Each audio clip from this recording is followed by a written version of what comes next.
एक गांव में एक आदमी, जिसे सब लोग बलवंत के नाम से जानते थे, रहता था। बलवंत देखने में एक साधारण आदमी था, पर उसके अंदर एक दरिंदा छुपा हुआ था।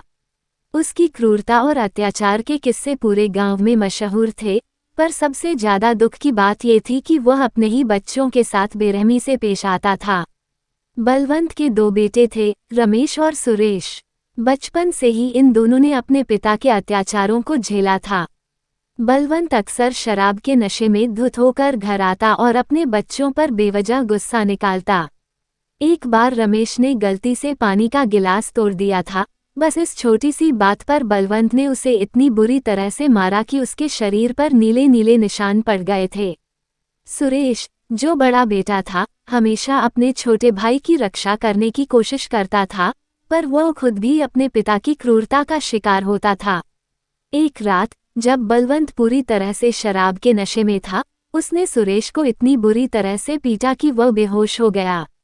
उस रात के बाद सुरेश ने फैसला कर लिया कि वह अब और नहीं सहेगा। सुरेश ने गांव के सरपंच से मदद की गुहार लगाई। सरपंच ने इस मामले को गंभीरता से लिया और पूरे गांव के सामने बलवंत की हैवानियत का पर्दाफाश किया। गांव वालों ने मिलकर बलवंत को पुलिस के हवाले कर दिया, जहां उसे उसके कर्मों की सजा मिली। इस घटना के बाद रमेश और सुरेश को नई जिंदगी मिली। उन्होंने शिक्षा प्राप्त की और अपने पिता की बुराइयों को पीछे छोड़ते हुए एक बेहतर इंसान बनने की ठानी। बलवंत की हैवानियत की कहानी आज भी उस गांव में बच्चों को सिखाई जाती है ताकि वे समझ सके कि हिंसा और अत्याचार का कोई स्थान नहीं है।